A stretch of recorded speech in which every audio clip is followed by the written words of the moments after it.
Cet épisode vous est présenté par l'entreprise de surveillance de résidence en votre absence, Vigie Maison. www.vigiemaison.com.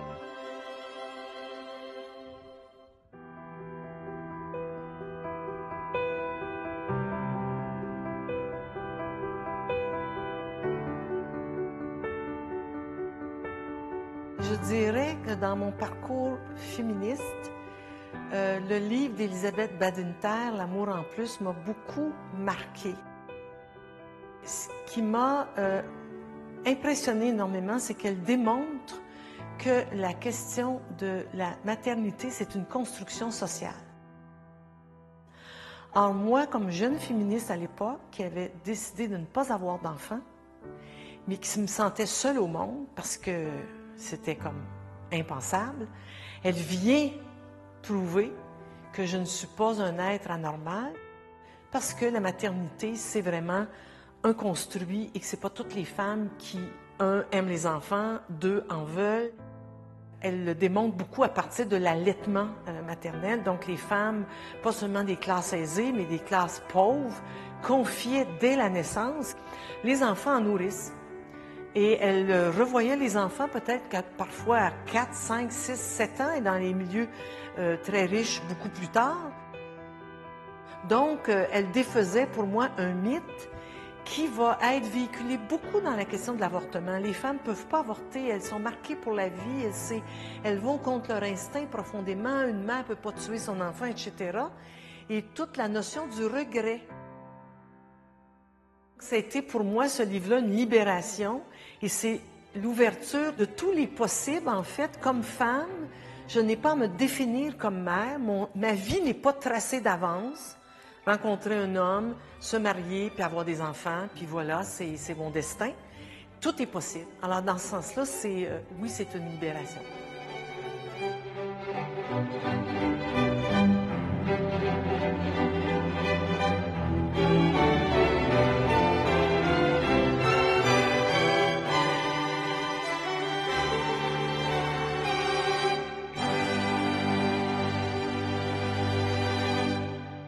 Avant 1803, l'avortement n'est pas un crime puni et criminalisé d'une certaine manière.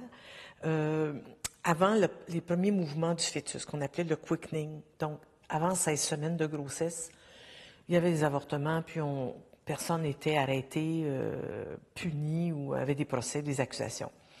À partir de 1803, l'Angleterre va décréter qu'il va y avoir une punition. Ils sont légères. Donc, il n'y a pas vraiment de problème, mais on va distinguer les deux moments de la grossesse. Et à partir de 1837, on va punir indistinctement avant le quickening ou après le quickening. Et là, c'est vraiment déportation et emprisonnement. Au Canada, en 1869, on s'inspire pour la plupart des lois qu'on va passer dans le Code criminel de l'Angleterre. Donc, on va être assez sévère en 1869 et on va l'interdire pour toute considération. Et ça va être comme ça pendant 100 ans, jusqu'en 1969. Il va y avoir un ajout en 1892 au Code criminel avec l'interdiction, on va pousser l'absurde encore plus loin, avec l'interdiction de la contraception. Donc, de donner de l'information sur la contraception, puis de distribuer ou vendre des produits contraceptifs. Donc, les femmes sont coincées. Tu peux pas avorter, puis tu peux pas te contracepter. Alors donc, elles sont vraiment dans un étau, là. Alors, elles vont donc se lancer, c'était déjà commencé avant, mais il va y avoir évidemment le développement, beaucoup de tentatives d'auto-avortement, d'avortement clandestin, des charlatans. Les femmes vont essayer toutes sortes de concoctions, produits pour tenter de s'avorter elles-mêmes. Et votre livre traite d'une date en particulier. C'est 1969, quand Pierre Elliott Trudeau légalise l'avortement sous mandat médical. C'est ce moment déclencheur. Il ne savait pas qu'il était pour allumer le feu, là. Et je pense qu'il n'était pas conscient de ça, au sens où il glisse dans le Bill Omnibus, le fameux Bill Omnibus de 1969, 2 articles qui vont mettre le feu aux poudres, c'est-à-dire qu'il légalise les relations homosexuelles entre adultes consentants en disant l'État n'a pas d'affaires dans la chambre à coucher des gens. Et puis, il introduit un article qui vise à légaliser, permettre l'avortement uniquement si la vie ou la santé de la mère est en danger, à la condition que ce soit pratiqué dans un hôpital, à la condition que ce soit approuvé par 3 médecins, puis ça ne peut pas être le médecin traitant de la femme, qui dit oui, pour des raisons thérapeutiques, on autorise cet avortement-là. Donc, en fait, ce qui était peut-être aux yeux de certaines personnes une grande libéralisation, quand on regarde ça aujourd'hui, c'est minime. C'est contrairement à l'Angleterre qui avait libéralisé sa loi 2 ans plus tôt, puis qui autorisait pour des raisons économiques, pour des raisons de malformation du fœtus, pour des raisons d'inceste et de viol, la loi canadienne est excessivement restrictive, uniquement pour sauver la vie de la mère ou sa santé physique. Donc, c'est pas... Mais ça va mettre le feu aux poudres parce qu'on passe d'une interdiction totale à une certaine libéralisation, mais c'est pas grand-chose. Mais sauf qu'il ne sait pas que ça va déclencher vraiment une crise à ce moment-là. Et donc, il y a eu Pierre Elliott Trudeau, et il y a un deuxième homme qui est connu dans l'histoire de l'avortement au Canada, c'est le docteur Morgan Taylor. Et on comprend bien en lisant votre livre que pour vous, Morgan Taylor, c'est un homme important. Il croyait vraiment, mais c'est un peu l'arbre qui cache une forêt de militantes. On peut le dire comme ça. Moi, je dirais que le grand mérite du docteur Morgan Taylor, c'était d'accrocher le grelot de la lutte parce que il va témoigner à la commission parlementaire à Ottawa pour le projet de loi de 1969. Et à la suite de ça, il va recevoir énormément de téléphones parce que lui, il pense que les femmes devraient, dans les 3 premiers mois de la grossesse, avoir un choix libre sur demande. On devrait leur permettre l'avortement. Il va recevoir énormément de téléphones de femmes en détresse qui veulent se faire avorter. Et en conscience, il décide de muter totalement sa clinique de planning familial et sa clinique de médecin de famille dans l'est de Montréal. D'ailleurs, c'est un juif anglophone qui pratique dans un quartier francophone, d'ouvriers, catholiques, sur la rue Beaugrand, dans l'est de Montréal. Et donc, il décide de ne se concentrer que sur la question de l'avortement. Et il va commencer à pratiquer des avortements illégaux en 68. Et évidemment, ça va générer tous les procès qui vont s'en suivre. Et donc, effectivement, il va mener le front juridique. Mais la lutte politique, la lutte de l'opinion publique, la lutte de l'accès aux services, c'est pas lui qui va l'amener, c'est le mouvement féministe, qui va s'enclencher à la suite des procès. Alors, et ça, moi, je trouve qu'on ne rend pas justice. La plupart du temps, on occulte complètement la contribution du mouvement pro-choix, du mouvement féministe québécois et ailleurs au Canada, en disant, bon, ben quand vous parlez à n'importe qui, moi, que j'ai rencontré, à qui je parlais de mon livre, tout ça, ah oui, c'est vrai, le docteur Morgan Taylor, c'est resté comme étant l'unique porteur de cette lutte-là. Pourtant, on a eu Chantal Daigle en 89, qui a été d'un courage inouï, qui a défié tous les tribunaux, puis qui est allé se faire avorter malgré une injonction qui l'interdisait, qui a gagné jusqu'en Cour suprême. Ça, c'est pas vraiment relaté. Votre livre essaie de comptabiliser ou de recenser toutes les tentatives qui avaient pour fin de recriminaliser l'avortement indirectement, surtout à partir de l'arrivée au pouvoir des conservateurs en 2006. Et donc, vous en avez recensé combien des tentatives de recriminaliser l'avortement? J'en ai recensé 49 à partir de 88 que j'ai choisi comme date charnière, c'est-à-dire qu'est-ce qui se passe après la question de la Cour suprême, le gain de la Cour suprême. Et donc, parce que l'avortement, bon, c'est important de dire, ce n'est plus un acte criminel, mais ce n'est pas, il n'y a pas de loi qui dit, désormais, les femmes ont le droit d'avorter. Désormais, ce n'est plus un acte criminel et le gouvernement Mulroney échoue en 1943 de recriminaliser. Alors, à partir de 88 jusqu'en 2013, j'en ai recensé 49. Là-dessus, je compte le projet de loi C-43 de 1990 qui a passé à la Chambre des communes. Puis il y a 2 motions qui, elles, se sont rendues en 2e lecture. Les autres, c'est toutes ce qu'on appelle des projets de loi privés, qu'on appelle d'initiative parlementaire. Ça, c'est le député pro-vie, anti-avortement, qui, poussé par les forces du mouvement anti-avortement, fait son devoir d'État, je dirais, à la Chambre des communes, puis dépose des projets de loi. Il faut savoir que ça, c'est pigé au hasard. C'est mis dans la liste du feuilleton, puis on attend, est-ce qu'il y a de la place pour ça ou pas? Et sur ces 49-là, dans le fond, il y en aura 46 qui vont jamais franchir l'étape de la première lecture. Donc, et c'est quelqu'un qui aurait pu revenir là-dessus, c'est bien Harper. Pas du tout. Alors, sa stratégie à lui, c'est qu'il faut qu'il soigne sa base traditionnelle, morale, chrétienne. Alors, il laisse les députés anti-choix s'énerver sur les bancs d'arrière-banc de la Chambre des communes. Il dépose le petit projet de loi. Des fois, c'est le même, il change de numéro, ça revient tout le temps. Et il laisse s'énerver. C'est dangereux, il faut s'inquiéter quand c'est le gouvernement qui dépose un projet de loi. Mais jamais le gouvernement Harper n'a déposé de projet de loi gouvernemental qui donc lie l'ensemble du parti puis des ministres, un projet de loi anti-avortement. Il l'avait déclaré, jamais je ne ferai cela. On le croyait plus ou moins, on n'était pas certaine, mais finalement, il ne l'a pas fait. Donc, c'est des tentatives, ça leur fait de la publicité, on en parle, mais il ne s'est rien passé. Tout à l'heure, vous avez dit que pendant un siècle, se faire avorter, c'était commettre un acte d'insubordination quand on était une femme.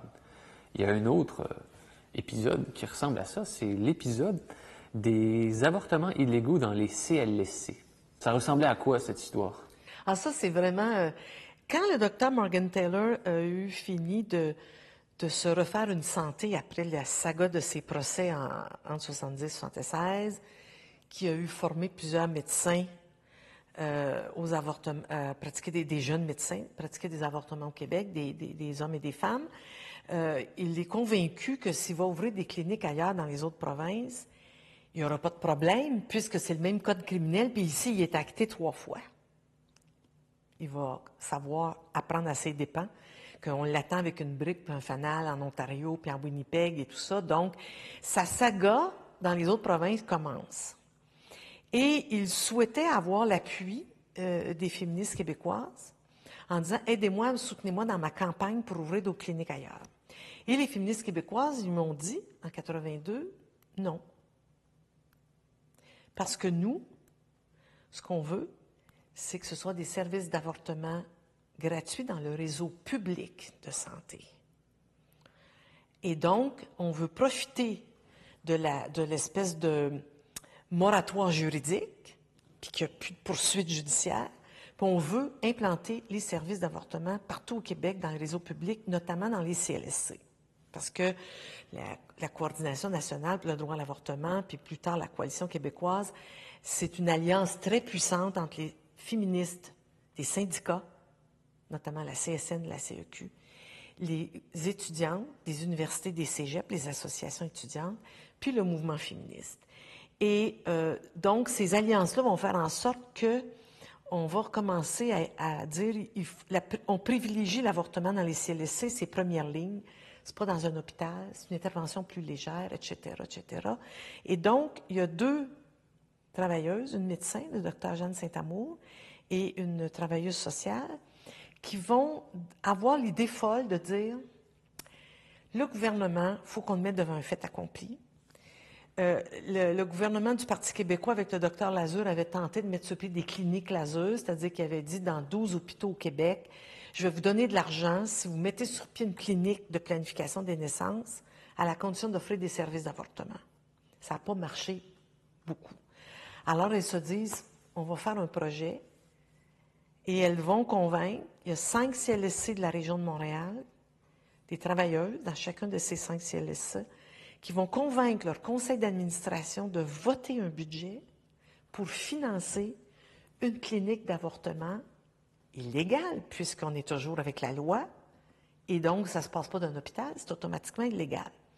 Et le Centre de santé des femmes de Montréal, qui lui n'a pas d'argent, souhaite ouvrir une clinique d'avortement. Donc, il y a alliance entre ces 5 CLSC-là et le centre de santé. Et ils mettent sur pied une clinique d'avortement. Puis ils font la rotation régulièrement. Les médecins de ces CLSC-là, les infirmières, viennent au centre de santé des femmes. Les médias le savent, et 1 an plus tard, la presse téléphone puis dit, ben là, on ne peut plus tenir ça secret. On sort la nouvelle demain, ça va être dans le journal. Et finalement, grande manchette, il se pratique des avortements illégaux au centre de santé avec des CLSC, tout ça. Et finalement, le ministre de la Santé, Pierre Marc Johnson, dit je n'ai pas eu vent de la chose. Dans le fond, c'est genre le message, c'était depuis le début, faites-le, mais ne m'en parlez pas. Et de son côté, le ministre Bédard dit, ben moi, je me préoccupe bien plus des charlatans que des médecins accrédités, etc., qui font ça dans les bonnes conditions. Donc, personne ne va être poursuivi. Et ce précédent-là va faire que, un peu partout au Québec, et avec l'aide de la Fédération des CLSC du Québec, qui depuis le début demande au gouvernement de donner le droit aux CLSC de pratiquer des avortements, va faire en sorte qu'il va se créer un réseau de pratiques de services avortement dans les CLSC. Donc, c'est quand même assez important comme phénomène. Et à partir de ce moment-là, je veux dire, on pourra dire, c'était la bataille des années 80, c'est la bataille d'implantation par le mouvement féministe, poussé pour l'implantation des services d'avortement en alliance avec les comités de conditions féminines des syndicats, notamment la CSN. Je pose une question d'ordre historique maintenant. Il y a quelques historiennes et militantes qui nous disent qu'on sous-estime souvent le rôle des féministes lesbiennes dans l'histoire du militantisme féministe au Québec. Est-ce que les féministes lesbiennes ont eu un effet dans l'histoire de l'avortement au Québec? Oui. D'ailleurs, je tenais à le souligner dans mon livre. Elles sont, dans les années 70, elles sont majoritaires dans les groupes qui vont amorcer la lutte. Elles vont créer les éditions du remue-ménage, le collectif d'autosanté des femmes, les têtes de pioche. Elles vont être à l'origine du comité de lutte pour le droit à l'avortement, le magazine féministe La Vie en rose, et à l'origine de la création du regroupement de la coordination nationale pour le droit à l'avortement au Québec. Et j'en passe, ils ont été présents dans la création au niveau culturel de médias, de tout ça. Donc, elles ont joué un rôle important parce que pour elles, la lutte pour l'avortement était la lutte porteuse de la lutte du droit des femmes de contrôler leur corps. C'était la lutte porteuse qui s'attaquait au patriarcat et les lesbiennes étaient dans la droite ligne de cette lutte-là. Et par conséquent, elles n'avaient pas de problème à s'impliquer et à se mêler de cette lutte-là, se disant aussi que n'importe quelle femme pouvait être violée ou pouvait tomber enceinte à la suite de ça. Donc, elles se sentaient concernées. Globalement par l'enjeu, parce que c'est quand même important de rappeler que la lutte pour le droit à l'avortement, fondamentalement, elle remet en question la maternité comme identité des femmes. Et aussi la distinction entre sexualité et reproduction. Et ça, c'est vraiment dans le créneau aussi des revendications puis des luttes menées par toutes les féministes, y compris les lesbiennes. Et donc, si on parlait, encore une fois, d'histoire, la longue histoire du féminisme, on dit qu'il y a eu plusieurs vagues de féminisme. La première vague, c'était celle pour les droits fondamentaux, le droit de vote, etc. Et en lisant votre livre, on comprend que l'avortement devient le cheval de bataille de la deuxième vague. Oui, absolument. C'est la lutte emblématique qui résume tout ce que ça signifie de s'opposer au patriarcat, la maternité étant un enfermement des femmes dans un rôle uniquement de mère, qui n'ont pas de contribution sociale, politique, elles sont à la maison, s'occupent des enfants, etc. Et donc, c'est aussi la reprise du contrôle du pouvoir sur ta vie, sur ton corps, sur ta santé. Et on sait que pour une femme, une grossesse, ce n'est pas anodin, au sens où c'est toute sa vie qui en dépend. Ça va changer l'orientation d'une vie. On sait que dans les années 70, concilier le travail puis la maternité, élever des enfants, c'était vraiment pas facile. voire quasiment impossible. Donc, c'est un cheval de bataille central et qui va porter toutes les autres luttes. Donc, derrière la lutte pour l'avortement, c'est la lutte contre la violence conjugale, contre le viol, l'inceste. C'est par le corps et la maternité que se vit l'exploitation des femmes. Et donc, ça va être une lutte porteuse, vraiment, qui va rallier tout le monde. Je pose une question en terminant. Votre livre parle beaucoup des hommes puissants qui ont eu le pouvoir. Vous parlez de Trudeau, Mulroney, Bourassa, Lévesque, Harper. Et au fond, on pourrait se dire que votre livre pose la question de la présence des femmes en politique. Est-ce qu'on peut interpréter votre livre comme ça, comme quoi il n'y a pas eu assez de femmes qui ont été au pouvoir au moment important en ce qui a trait à la question de l'avortement? Je dirais oui aujourd'hui, parce qu'à la Chambre des communes maintenant, on a des alliances des femmes de tous les partis qui vont s'opposer puis qui vont se lever en chambre. Ça n'a pas toujours été le cas et je ne suis pas certaine, moi, que s'il y avait eu plus de femmes dans les années 70, 80, que ça aurait changé grand-chose. C'était une honte prendre fait et cause pour le libre choix, ce qui n'est plus le cas maintenant.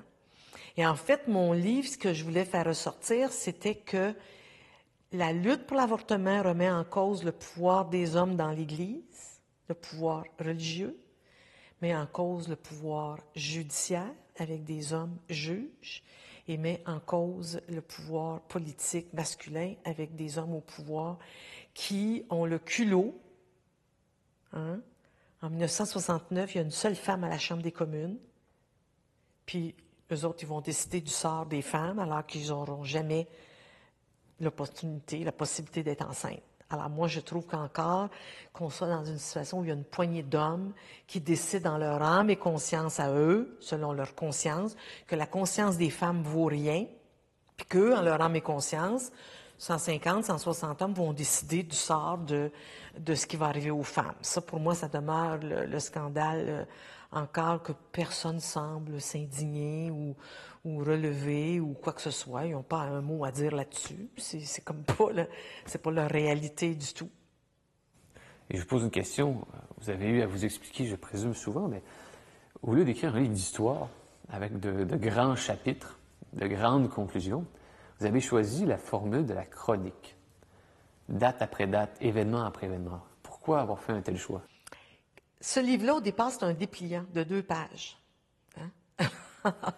Et quand j'ai commencé mes recherches, parce que j'étais militante et on n'avait rien sous la main, on devait préparer une conférence rapidement, un exposé, répondre à des questions de journalistes. On n'avait rien sous la main dans les années 90 pour, je dirais, parler, discuter. Les archives étaient éparpillées, les groupes qui avaient mené la lutte étaient disparus. Et donc, on s'est dit, il faudrait quand même retrouver et puis dire aux jeunes que c'est pas ce qui est acquis aujourd'hui, c'est pas né d'hier. Et donc, j'ai commencé à fouiller, à chercher, et ce qui me fâchait, c'était toujours qu'on revenait tout le temps à la question de Dr. Morgan Taylor, le mouvement des femmes avait rien fait, les féministes non plus. Et pour moi, la chronologie, c'était une façon d'ancrer concrètement dans le temps, dans l'histoire, cette lutte-là. Ça s'est passé où? À quelle date? Combien il y était de groupes? Qui a donné la conférence de presse? C'était pour vraiment donner un visage, une réalité concrète à cette lutte-là, et non pas le mouvement féministe. Bien, il y a eu le Front de libération des femmes du Québec, il y a eu le Front commun pour l'abrogation des lois sur l'avortement, il y a eu le comité de lutte, il y a eu le Centre de santé des femmes, il y a eu toute une... C'est un leadership collectif parce que ce n'est jamais une lutte d'une personne, mais c'est des groupes qui vont se transmettre de génération en génération pendant 40 ans le flambeau d'une lutte collective. C'est des acteurs collectifs et je voulais les camper dans le temps et dans l'histoire. Et redonner aussi la parole à ces féministes-là et de pouvoir dire, ben oui, il y avait contre Human Life International en 1995 une alliance de 93 groupes qui ont déclaré ceci, qui ont fait une conférence de presse, qui ont organisé une manif. Chantal Daigle, c'est pas Chantal Daigle dans les airs, hein? C'est vraiment des groupes féministes qui, en l'espace de 48 heures, organisent la lutte, font la plus grosse manifestation contre l'avortement au Canada, avec 10 000 personnes dans la rue pendant les vacances de la construction. Moi-même, je n'étais pas certaine qu'on y arriverait. Et donc, c'est une lutte concrète avec des personnes en chair et en os, des femmes qui ont mené cette lutte-là, et moi, je voulais l'ancrer. Puis ce qui s'est produit, c'est qu'en faisant la chronologie des actions des femmes, je me disais, ça n'a pas de sens si je ne la mets pas en interaction avec les autres acteurs. Et c'est ça qui a fait que ça a été très long à la faire, parce que là, il a fallu que je ressorte quand même ce qui s'est passé au plan juridique, au plan politique, la Chambre des communes, etc., pour qu'il y ait une dynamique et non pas une succession de dates. Voici ce que les femmes ont fait. Non, ça s'est fait constamment dans une dynamique sociale et politique importante.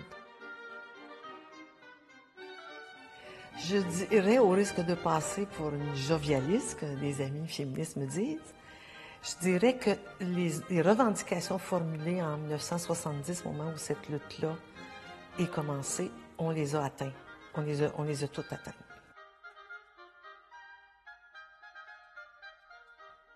C'est-à-dire librement, donc sur la seule demande de la femme, de façon sécuritaire et accessible partout au Québec, dans le cas du Québec, et gratuit.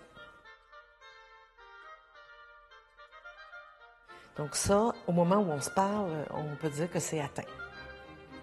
Mais ça ne veut pas dire que la bataille est achevée au sens où n'importe quand, on l'a vu pour d'autres situations, on peut enregistrer des reculs, on peut être obligé de recommencer. Mais à ce moment-là, on va recommencer sur des gains.